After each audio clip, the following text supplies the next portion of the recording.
મા બાપ ગરડા જરૂર થાય છે, પરંતુ તેમનો પ્રેમ ક્યારેય ગરડો નથી થતો. એ જ ભાવનાથી પ્રેરિત આ વાર્તા છે વૃદ્ધાશ્રમની ચિઠ્ઠી. એક મા જેને પોતાના દીકરા માટે બધું ત્યાગી દીધું, એક પિતા જેને આખી જિંદગી મહેનત કરીને પછી એક દિવસ બંનેને વૃદ્ધાશ્રમ પહોંચાડી દેવામાં આવ્યા. જતી વખતે માએ દીકરાના હાથમાં એક જૂની ચિઠ્ઠી મૂકી અને કહ્યું, આને ત્યારે વાંચજે જ્યારે મારી યાદ આવે. વર્ષો સુધી એ ચિઠ્ઠી બંધ રહી, પરંતુ જે દિવસે એ ખુલી, એક દીકરાની આંખોમાંથી પસ્તાવાના આંસુ રોકાવાનું નામ નહોતા લઈ રહ્યા. આખરે ચિઠ્ઠીમાં એવું શું લખ્યું હતું? ચાલો સાંભળીએ. વૃદ્ધાશ્રમની ચિઠ્ઠી. ઘણા સમય પહેલાં એક નાના જેવા ગામમાં હરિરામ અને તેમના પત્ની શાંતિ રહેતા હતા. ઘર મોટું નહોતું, પરંતુ દિલ બહુ મોટા હતા. હરિરામ આખો દિવસ ખેતરોમાં મહેનત કરતા.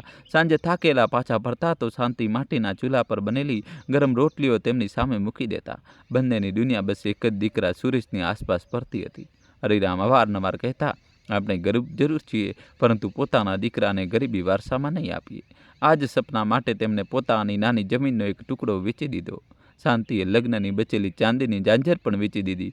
ગામ લોકોએ પૂછ્યું, આટલું બધું કેમ કરી રહ્યા છો? હરિરામ હસ્યા, જમીન તો ખરીદી શકાય છે, પરંતુ બાળકોનું ભવિષ્ય ફરીથી નથી મળતું. સમય વીતતો ગયો. સુરેશ ભણવામાં હોશિયાર હતો. દરેક પરીક્ષામાં સારા ગુણ લાવતો. જ્યારે પણ તે રજાઓમાં ઘરે આવતો તો શાંતિ તેના માટે તેની પસંદગીની રસોઈ બનાવતી. હરિરામ તેને ખેતરોમાં લઈ જઈને કહેતા, બેટા, તારે આ મહેનત ક્યારેય ન કરવી પડે. બસ આજે મારી ઈચ્છા છે. સુરેશ પિતાને વળગી પડ્યો. ધીરે ધીરે ભણતર પૂરું કરી દૂર શહેરમાં નોકરી કરવા જતો રહ્યો. જે દિવસે તે ઘરેથી નીકળ્યો, શાંતિએ તેના હાથમાં પોતાના હાથે સીવેલો એક નાનો કપડાનો રૂમાલ મૂક્યો અને બોલી, જ્યારે ક્યારેય ઘરની યાદ આવે, આને જોઈ લેજે. સુરેશ હસ્યો. તેને મા બાપના ચરણ સ્પર્શ કર્યા અને જતો રહ્યો. શરૂઆતમાં તેની ચિઠ્ઠીઓ નિયમિત આવતી રહી. દરેક પત્રમાં મા બાપની ચિંતા હોય.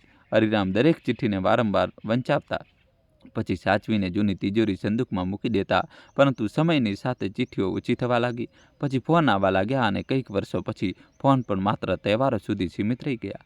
મિત્રો, કહાની છેલ્લા સુધી જોજો અને વિડીયો લાઇક કરી ચેનલ સબસ્ક્રાઈબ કરી દો. શાંતિ દર સાંજે દરવાજા તરફ જોતી રહેતી. તેમને વિશ્વાસ હતો કે એક દિવસ તેમનો દીકરો અચાનક સામે ઊભો હશે. હરિરામ કંઈ નહોતા કહેતા, પરંતુ રાત્રે છાના માના સુરેશની જૂની તસવીર જોતા રહેતા. તેમને શું ખબર હતી કે સમય તેમના માટે એક એવી પરીક્ષા લઈને આવવાનો છે જેની કલ્પના પણ તેમણે ક્યારેય નહોતી કરી. સમય ધીરે ધીરે બદલાતો ગયો. સુરેશ હવે એક સારી નોકરી કરવા લાગ્યો હતો. તેના લગ્ન પણ થઈ ગયા. નવી જવાબદારીઓ, નવું ઘર અને નવી દુનિયા. અહીં હરિરામ અને શાંતિ હવે પહેલાં જેવા મજબૂત નહોતા રહ્યા. હરિરામની કમર નમવા લાગી હતી. શાંતિની આંખોની રોશની પણ ધીરે ધીરે ઓછી થઈ રહી હતી. છતાં પણ બંને દરરોજ સવારે દરવાજા તરફ જોતા, કદાચ આજે દીકરો આવી જાય. એક દિવસ સુરેશ ઘણા મહિનાઓ પછી ઘરે આવ્યો. શાંતિની ખુશીનો કોઈ પાર ન રહ્યો. તેમણે સવારથી જ તેની પસંદગીની વાનગીઓ બનાવી દીધી. હરિરામે જૂની ડોલિયા, ખાટલો ઠીક કર્યો, આંગણું સાફ કર્યું. તેમને લાગ્યું કે હવે દીકરો કેટલાક દિવસ સાથે રહેશે. પરંતુ સુરેશના ચહેરા પર પહેલાં જેવું અપનાપણાથી ભરેલું સ્મિત નહોતું. તે વારંવાર ઘડિયાળ જોતો. ક્યારેક કોઈ કાગળોમાં ગૂંચવાયેલો રહેતો, તો ક્યારેક ચૂપચાપ બહાર જતો રહેતો. શાંતિએ ધીમેથી પૂછ્યું, બેટા, બધું બરાબર તો છે ને? સુરેશે હસી પડ્યો, હા અમ્મા, બસ કામની ચિંતા છે. રાત્રે જમ્યા પછી સુરેશે હિંમત ભેગી કરી, બાપુજી, હું આપ બંનેને મારી સાથે લઈ જવા માગું છું. શાંતિની આંખો ચમકી ઉઠી, સાચે બેટા? હવે આપણે બધા એકસાથે રહીશું. સુરેશ ક્ષણભર ચૂપ રહ્યો. પછી ધીમા સાદે બોલ્યો, ઘર નાનું છે, અમે બંને નોકરી કરીએ છીએ, આપણી સંભાળ બરાબર નહીં થઈ શકે. એટલા માટે મેં એક સારી જગ્યા જોઈ છે. ત્યાં તમારી ઉંમરના ઘણા લોકો રહે છે. સમયસર જમવાનું મળે છે, દવા મળે છે, બધા આપણું ધ્યાન રાખશે. આ સાંભળતા જ શાંતિનો ચહેરો પડી ગયો. તેમણે કંઈ ન કહ્યું, માત્ર હરિરામ તરફ જોયું. હરિરામ બધું સમજી ગયા હતા. તેમણે શાંત સ્વરે પૂછ્યું, બેટા, શું આ તારો આખરી નિર્ણય છે? સુરેશે ધીમેથી માથું નમાવી દીધું.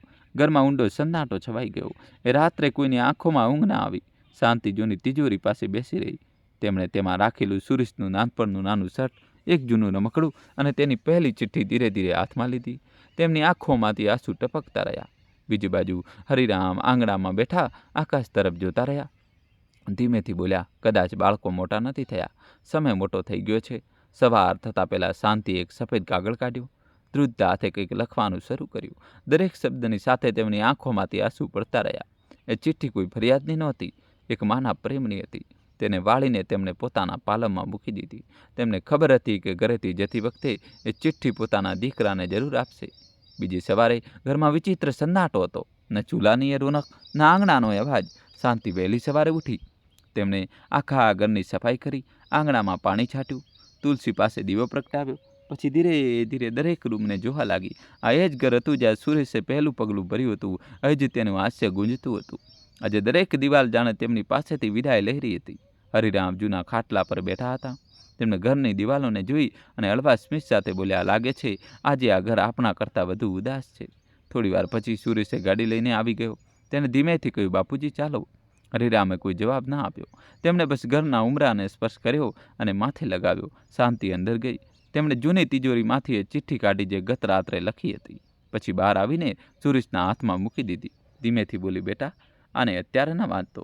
એ દિવસે તને અમારી સાચે જ યાદ આવે એ દિવસે આને ખોલજે. સુરેશે કંઈ પણ બોલ્યા વગર ચિઠ્ઠી પોતાના ખિસ્સામાં મૂકી દીધી. તેને લાગ્યું કદાચ આમાં માએ કંઈક આશીર્વાદ લખ્યા હશે. ગાડી ઉપડી. શાંતિ પાછળ ફરી ફરીને પોતાના ઘરને જોતી રહી. જ્યાં સુધી તે આંખોથી ઓજલ ન થયું. તેમણે નજર ન હટાવી. થોડી વાર પછી તેઓ સેવા આવાસ પહોંચી ગયા. વરંડામાં ઘણા વૃદ્ધો શાંત બેઠા હતા. કોઈ જૂની તસવીર જોઈ રહ્યું હતું, કોઈ દરવાજા તરફ ટાંપો મારીને બેઠું હતું. એક વૃદ્ધ દરેક આવતી જતી ગાડીને જોઈને ધીમેથી ઊભા થતા, પછી નિરાશ થઈને બેસી જતા. તેમને જોઈને હરિરામનું દિલ ભરાઈ આવ્યું. સેવા આવાસના મેનેજરે મુસ્કુરાઈને તેમનું સ્વાગત કર્યું. એક નાનો રૂમ તેમને રહેવા માટે આપી દેવામાં આવ્યો. મિત્રો, કહાની છેલ્લા સુધી જોજો અને વિડીયો લાઇક કરી ચેનલ સબસ્ક્રાઈબ કરી દો.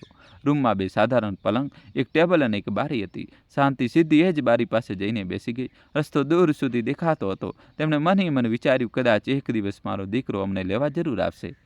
બીજી તરફ સુરેશ ઘરે પાછો ફર્યો. તેને માએ આપેલી ચિઠ્ઠી કાઢીને જોઈ. થોડી ક્ષણો તેને હાથમાં ફેરવતો રહ્યો. પછી બોલ્યો, પછી વાંચી લઈશ, અને તેને ટેબલના ખાનામાં મૂકી દીધી. તેને શું ખબર હતી કે તેને માત્ર એક ચિઠ્ઠી નહીં, પોતાની માનું ધડકતું દિલ એ બંધ ખાનામાં મૂકી દીધું હતું. દિવસો ધીરે ધીરે વીતવા લાગ્યા. સેવા આવાસની દરેક સવાર લગભગ એક સરખી જ હોય છે. સૂરજ ઉગે, વરંડામાં ખુશીઓ ગોઠવાઈ જાય અને બધા વૃદ્ધો પોતપોતાના વિચારોમાં ખોવાયેલા બેઠા રહે. હરિરામ સવારે ઉઠીને આંગણામાં વાવેલા નાના છોડવાઓને પાણી આપતા. તેને છોડવાઓ સાથે વાત કરવાની ટેવ હતી. તે મુસ્કુરાઈને કહેતા, તમને તો રોજ પાણી મળી જાય છે, બસ પોતાના બાળકોનો પ્રેમ પણ આવી જ રીતે મળતો રહે. બીજી તરફ શાંતિનું એક જ કામ હતું. નાસ્તા પછી તે બારી પાસે જઈને બેસી જતી. દરેક આવતી જતી ગાડીને આશાભરી નજરે જોતી. જ્યારે પણ કોઈ યુવક અંદર આવતો, તેમની આંખો ચમકી ઉઠતી. પરંતુ દર વખતે તે કોઈ બીજાને મળવા આવતો. પછી તે ચૂપચાપ પોતાની જગ્યાએ બેસી જતી. ત્યાં રહેતી એક વૃદ્ધાએ ધીમેથી પૂછ્યું, બહેન કોની રાહ જુઓ છો? શાંતિ હસી, મારી દીકરાની.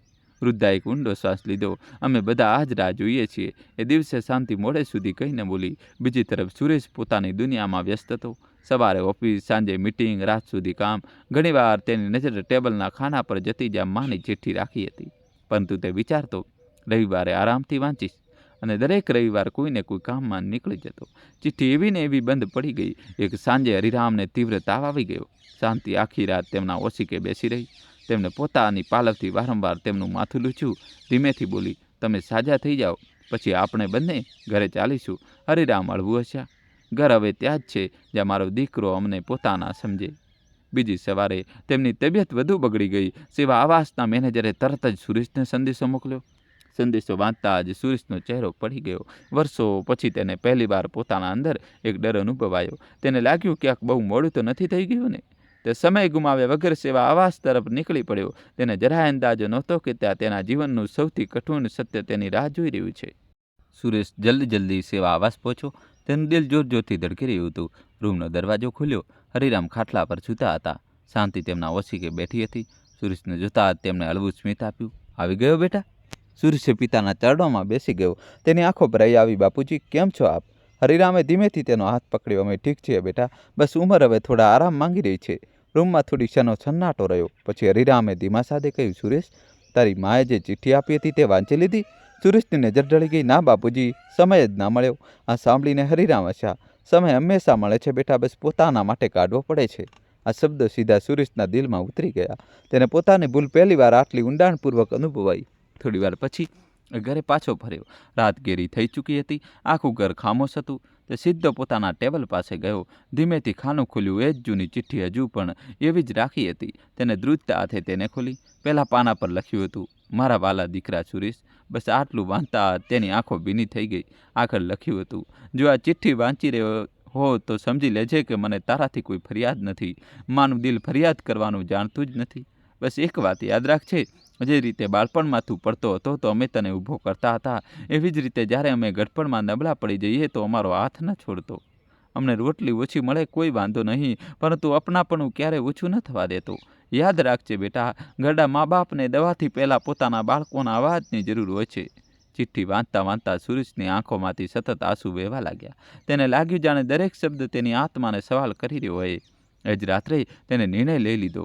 સવાર થતાં જ તે ફરીથી સેવા આવાસ જશે, પરંતુ તેને ખબર નહોતી કે સવારે તેના જીવનની સૌથી મોટી પરીક્ષા તેની રાહ જોઈ રહી હશે. સવાર થતાં પહેલાં સુરેશે ફરીથી સેવા આવાસ તરફ નીકળી પડ્યો. આખી રાત તે ઊંઘી શક્યો ન હતો. માની ચિઠ્ઠીનો દરેક શબ્દ તેના કાનમાં ગુંજી રહ્યો હતો. ઘરડા મા બાપને દવાથી પહેલાં પોતાના બાળકોના અવાજની જરૂર હોય છે. સેવા અવાજ પહોંચતા જ તે ઝડપથી હરિરામ રૂમ તરફ ભાગ્યો. રૂમનો દરવાજો અડધો ખુલેલો હતો. અંદર શાંતિ હરિરામનો હાથ ચાલીને બેઠી હતી. બંને ધીમે ધીમે વાતો કરી રહ્યા હતા. સુરેશે દરવાજે જ રોકાઈ ગયો. મિત્રો, જલ્દીથી ચેનલ સબસ્ક્રાઈબ કરી દો. હરિરામ કહી રહ્યા હતા, શાંતિ લાગે છે હવે આપણી યાત્રા પૂરી થવાની છે. શાંતિની આંખો ભરાઈ આવી એવી વાતો ન કરો. હવે આપણો દીકરો આપણને ઘરે લઈ જવા આવ્યો છે. એટલામાં સુરેશ અંદર આવ્યો. તે બંનેના ચરણોમાં પડી ગયો. રોતા રોતા બોલ્યો, અમ્મા, બાપુજી, મને માફ કરી દો. હું તમને આજે જ ઘરે લઈ જવા આવ્યો છું. હરિરામે ધીમેથી તેના માથા પર હાથ મૂક્યો. બેટા, ભૂલ કરવી ખરાબ નથી, ભૂલ સમજી લેવામાં વાર કરવી ખરાબ છે. સુરેશ ફૂટી ફૂટીને રોઈ પડ્યો. મેં આપ બંનેનું દિલ દુભાવ્યું. હવે આખી જિંદગી આપની સેવા કરીશ. શાંતિએ પોતાના પાલવથી તેના આંસુ લૂછ્યા. મા માટે દીકરો ક્યારેય પારખો નથી હોતો. તું પાછો આવી ગયો એ જ બહુ છે. સેવા આવાસના મેનેજર આ દ્રશ્ય જોઈ રહ્યા હતા. તેમણે મુસ્કુરાઈને કહ્યું, આજે અહીંથી બે વૃદ્ધ નહીં, એક આખો પરિવાર પોતાના ઘરે પાછો ફરી રહ્યો છે. સુરેશે બંનેનો સામાન ઉપાડ્યો. એ સામાન બહુ નાનો હતો. થોડા કપડાં, એક જૂની તિજોરી અને એક ખાલી ખાટલો જેના પર વર્ષોની પ્રતીક્ષા સૂતી હતી. બહાર નીકળતી વખતે શાંતિએ એકવાર સેવા આવાસ તરફ જોયું. ત્યાં બેઠેલા ઘણા વૃદ્ધો તેમને મુસ્કુરાઈને વિદાય આપી રહ્યા હતા. પરંતુ એ મુસ્કુરાટો પાછળ એક જ ઈચ્છા છુપાયેલી હતી, કાશ એક દિવસ તેમના બાળકો પણ તેમને લેવા આવી જાય. સુરેશે બધા વૃદ્ધો સામે હાથ જોડીને પ્રણામ કર્યા. તેની આંખો ભીની હતી. તેને પહેલીવાર સમજાયું કે સૌથી મોટું એકલવાયુપણું ગરીબી નથી, પરંતુ પોતાના હોવા છતાં એકલા રહી જવું છે. ઘરે પાછા ફરતી વખતે સુરેશે મને મને એક બીજો સંકલ્પ લીધો. એવો સંકલ્પ જે માત્ર તેના માતા પિતા માટે નહીં, પરંતુ એ દરેક વૃદ્ધ માટે હતો જેની રાહમાં હજુ પણ કોઈ દીકરો પાછો ફર્યો ન હતો. ઘરે પાછા ફર્યા પછી આંગણામાં વર્ષો પછી ફરીથી રોનક પાછી આવી ગઈ. શાંતિ વહેલી સવારે તુલસી પાસે દીવો પ્રગટાવતી. રસોડામાંથી રોટલીઓની સુગંધ આવવા લાગી. હરિરામ જૂના ખાટલા પર બેસીને પોતાના પૌત્ર પૌત્રીઓને વાર્તો સંભળાવતા. ઘર ફરીથી ઘર જેવું લાગવા માંડ્યું, પરંતુ સુરેશના મનમાં હજુ પણ એક બોજ હતો. તેને માની ચિઠ્ઠીનો દરેક શબ્દ યાદ હતો. એક સાંજે તે હરિરામ પાસે બેઠો. ધીમેથી બોલ્યો, બાપુજી, મેં આપને બહુ દુઃખ આપ્યું. આ બોજ કદાચ હું જિંદગીભર નહીં ઉતારી શકું. હરિરામ હસ્યા. બેટા, પસ્તાવો ત્યારે જ સારો હોય છે જ્યારે તે માણસને બદલી નાખે. જો સાચે જ પોતાની ભૂલ સુધારવા માંગતો હો તો માત્ર અમારી સેવા ન કરતો. એ લોકોનો પણ સારો બનજે જેના પોતાના તેમને ભૂલી ચૂક્યા છે. આ શબ્દો સુરેશના દિલમાં ઉતરી ગયા. બીજા જ દિવસે તે એ જ સેવા આવાસ પહોંચ્યો. આ વખતે તે પોતાના મા બાપને લેવા નહીં, પરંતુ ત્યાં રહેતા બધા વૃદ્ધોને મળવા આવ્યો હતો.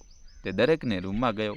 કોઈના હાલચાલ પૂછ્યા, કોઈની સાથે બેસીને ચા પીધી, કોઈની જૂની વાતો સાંભળી. એક ખૂણામાં એક વૃદ્ધ ચૂપચાપ બેઠા હતા. સુરેશે પૂછ્યું, બાબા, આપ કોઈની રાહ જોઈ રહ્યા છો? વૃદ્ધે હસવાનો પ્રયત્ન કર્યો. પછી બોલ્યા, દરેક રવિવારે મારો દીકરો આવવાનો વાયદો કરે છે. આજે 7મું વર્ષ છે. સુરેશની આંખો ભરાઈ આવી. તેને લાગ્યું જાણે દરેક વૃદ્ધની વાર્તા તેની પોતાની વાર્તા બની ગઈ હોય. તેને એ જ દિવસે એક નિર્ણય લીધો. દર મહિને તે સેવા આવાસ આવશે, માત્ર સામાન લઈને નહીં, પરંતુ સમય લઈને. કારણ કે તેને હવે સમજાઈ ગયું હતું કે વૃદ્ધોને સૌથી વધુ જરૂર કોઈની હાજરીની હોય છે. જ્યારે તે પાછો ફરવા લાગ્યો તો એ જ વૃદ્ધ તેનો હાથ પકડીને બોલ્યા, બેટા, આજે ઘણા દિવસો પછી એવું લાગ્યું જાણે મારું પોતાનું કોઈ મળવા આવ્યું હતું. સુરેશ કંઈ બોલી ન શક્યો. તેને ચૂપચાપ વૃદ્ધના ચરણ સ્પર્શ કર્યા. એ દિવસે ઘરે પાછા ફરતી વખતે તેનું મન પહેલાં કરતાં ક્યાંય વધુ હળવું હતું. પરંતુ તેને હજુ નહોતી ખબર કે તેના જીવનમાં એક બીજો ભાવુક પ્રસંગ આવવાનો છે, જે હંમેશા માટે તેની સોચ બદલી નાખશે. મિત્રો, કહાની બાકી છે, છેલ્લા સુધી જોજો. અને હજી સુધી વિડીયોને લાઇક ન કર્યો હોય તો વિડીયોને લાઇક કરી ચેનલ સબસ્ક્રાઈબ કરી દો. સમય ધીરે ધીરે આગળ વધતો ગયો. હવે હરિરામ અને શાંતિ ફરીથી પોતાના ઘરમાં હતા. આંગણામાં હાસ્ય પાછું આવી ગયું હતું. રસોડામાં ચૂલો ફરી છલકવા લાગ્યો હતો. સુરેશ હવે પહેલાં જેવો નહોતો રહ્યો. ઓફિસેથી પાછા ફરતા જ સૌથી પહેલાં મા બાપ પાસે બેસતો, તેમની સાથે વાતો કરતો, તેમની સાથે જમતો. એક સાંજે હરિરામે સુરેશને પોતાની પાસે બોલાવ્યો. ધીમેથી બોલ્યા, બેટા, હવે અમને તારી કોઈ ચિંતા નથી. તે તારી સૌથી મોટી ભૂલ પોતાના સારા કર્મોથી સુધારી લીધી. સુરેશની આંખો ભરાઈ આવી. તે બોલ્યો, બાપુજી, આપની ચિઠ્ઠીથી મને નવું જીવન મળ્યું છે. હરિરામ હસ્યા, ના બેટા, તને બદલવાવાળી ચિઠ્ઠી નહીં, તેમાં લખેલો એક માનો પ્રેમ હતો. કેટલાક દિવસો પછી હરિરામની તબિયત ફરી બગડવા લાગી. આ વખતે આખો પરિવાર તેમની પાસે હતો. તેમને શાંતિનો હાથ ચાલ્યો. પછી સુરેશના માથા પર હાથ મૂકીને બોલ્યા, અમારા પછી આ ઘરનો દરવાજો ક્યારેય કોઈ વૃદ્ધ માટે બંધ ન કરતો. જે ઘરમાં વૃદ્ધોનું સન્માન થાય છે ત્યાં સુખ આપોઆપ આવી જાય છે. આટલું કહીને તેમણે આંખો બંધ કરી લીધી. ચહેરા પર એક ઊંડી શાંતિ હતી. ઘરમાં સન્નાટો છવાઈ ગયો. શાંતિની આંખોમાંથી આંસુ વહેતા રહ્યા. સુરેશે પિતાના ચરણોમાં બેસીને ફૂટી ફૂટીને રોતો રહ્યો. સમય વીતતો ગયો, પરંતુ માની એ ચિઠ્ઠી આજે પણ સુરેશ પાસે સુરક્ષિત રહી. જ્યારે પણ તે તેને વાંચતો તેને લાગતું જાણે મા આજે પણ તેને પ્રેમથી સમજાવી રહી હોય. દર વર્ષે તે સેવા આવાસ જતો. ત્યાં રહેતા દરેક વૃદ્ધ સાથે થોડો સમય વિતાવતો, તેમની વાતો સાંભળતો, તેમની સાથે જમતો. ધીરે ધીરે ઘણા લોકો તેને પોતાના દીકરા જેવો માનવા લાગ્યા. લોકો પૂછતા, તું આટલો સમય આ વૃદ્ધો સાથે કેમ વિતાવે છે? સુરેશ મુસ્કુરાઈને પોતાના કિસ્સામાંથી એ જ જૂની ચિઠ્ઠી કાઢતો અને કહેતો, આ ચિઠ્ઠીએ મને શીખવ્યું છે કે મા બાપ ક્યારેય બોજ નથી હોતા. બોજ તો એ અહંકાર હોય છે જે માણસને પોતાના જ લોકોથી દૂર કરી દે છે. આજે પણ કહેવાય છે કે મા બાપના લખેલા શબ્દો ક્યારેય જૂના નથી થતા, કારણ કે તે શાહીથી નહીં, પ્રેમ, ત્યાગ અને આશીર્વાદથી લખાયેલા હોય છે. જો આ વાર્તાએ આપને હૃદયને સ્પર્શ કર્યો હોય તો વિડીયોને લાઇક કરો, ચેનલને સબસ્ક્રાઈબ કરો અને કમેન્ટમાં લખો, મા બાપનું સન્માન જ સૌથી મોટી દોલત છે. દોસ્તો, કોમેન્ટમાં મા બાપ લખી દો. વિડીયો લાઇક કરી ચેનલ સબસ્ક્રાઈબ કરો અને તમારા મિત્રો, બહેનપણીઓ, ભાઈઓ બધા સાથે આ વિડીયોને શેર કરી દો. થેન્ક યુ, ધન્યવાદ, દિલથી આભાર તમારો.